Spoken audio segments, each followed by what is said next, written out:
Thank you to my Patreon supporters. A double shout out thank you to Xavier Zamora, Velimir Brokovich, Troy Smothers, Morad Shaker, Victor Vegas, and SafeMoon Oz for being higher level patrons. You could join that for as little as $1 a month. There is a link down in the description below. Also, thank you to my YouTube members. You can click the join button below this video if you'd like to show your support there. Please keep in mind that I am not a financial advisor. This is not financial advice. Everything I'm sharing is my own opinion. It's my own research. I highly encourage you to go do your own research. And with that being said, let's go ahead and dive on into the news.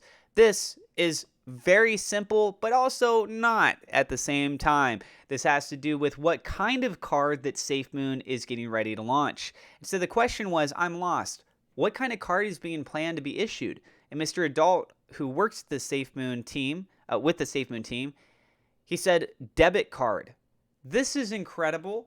And the main reason why is that when I have looked at a lot of different cryptocurrency cards, in fact, I have one. I've got one through BlockFi. That is in itself a credit card, not a debit card. It is very common to see different businesses that provide credit cards in these formats. And let's go ahead and highlight for you guys, just in case you didn't know, there are some people out there that don't understand fully the differences on this, and it's just for fun, right? What's the difference between a credit card and a debit card? Credit cards versus debit cards. An overview. Credit cards and debit cards typically look almost identical with 16-digit card numbers, expiration dates, magnetic strips, and EMV chips. Both can make it easy and convenient to make purchases in stores or online, with one key difference. Debit cards allow you to spend money by drawing on funds you have deposited at the bank. Think about that. By drawing on funds you have deposited at the bank. Credit cards allow you to borrow money from the card issuer up to a certain limit to purchase items or withdraw cash. This definitely raises the question.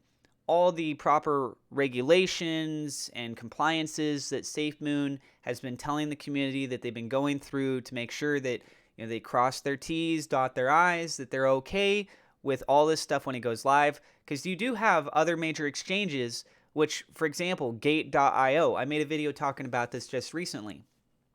They're a top 10 cryptocurrency exchange, right? And with them, there's a long list of countries that very soon they're not going to be able to do trading in. So if you don't take all the proper steps, you can get kicked out of the country. And one of those countries for Gate.io was, guess what? It was the United States. Canada was another one, and I think China was also on the list, and there's a series of other ones. That's a top 10 cryptocurrency exchange. If SafeMoon wants to get into the category of being a top 10, if not the number one exchange, which as a company, it would make sense that that's like an internal goal, right? Is to be able to work your way up to be number one. Oh, man, my nose is itching. Sorry about that, guys. So the question here is that if they fill out all their forms correctly, everything is looking like it's good, will we see with the SafeMoon card, the debit card, the ability to have a direct interaction with your bank? And will it be specific banks? Will it be every bank? Because I know with Chase Bank at the very least, there's a lot of headache that comes into play with trying to make purchases of things, and it has to do with cryptocurrency. Now, they may very well just add in the ACH function. Adding in the ACH will more than likely circumvent what a lot of these different banks are scrutinizing over for cryptocurrency purchases. But, we'll have to wait to find out more information on that.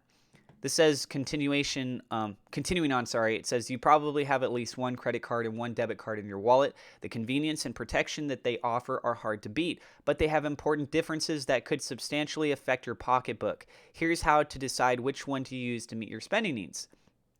So we're just going to focus on the key takeaways here. Credit cards give you access to a line of credit issued by a bank, while debit cards deduct money directly from your bank account.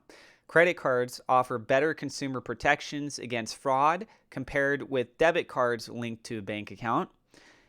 So that whole idea of like, hey, we're not letting you do these trades and stuff, you might see that a little bit more with credit cards. But if you're also using a card that's directly associated with the bank itself, that kind of gives its own issues, right?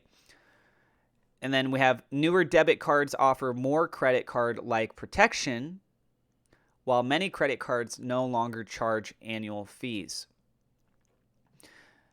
When comparing credit cards with debit cards linked to a bank account, it's important to consider the fees and benefits. So it also raises another question there. When the SafeMoon card comes out, what kind of a fee structure will they have? That is actually something very, very interesting to take into consideration. So maybe that has something to do with MoonPay. MoonPay did have a 2-week period where they did 0% fees. Maybe there will be time intervals that the SafeMoon card, for some reason, like a special promotional period in time where fees will be able to get eliminated, or they're going to be very low. I don't know. Maybe they'll be very high because they're trying to do something that's going to be the first of its kind in some way. But by doing so with that, the banks need reassurance, and so they have a higher interest rate or a fee charge, I should rather say. But let me know what you guys think about all this in the comments down below. I'm very curious to see what your thoughts are on this.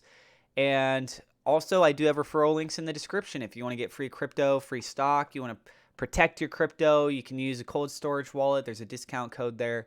Again, guys, I'm not a financial advisor. This is not financial advice.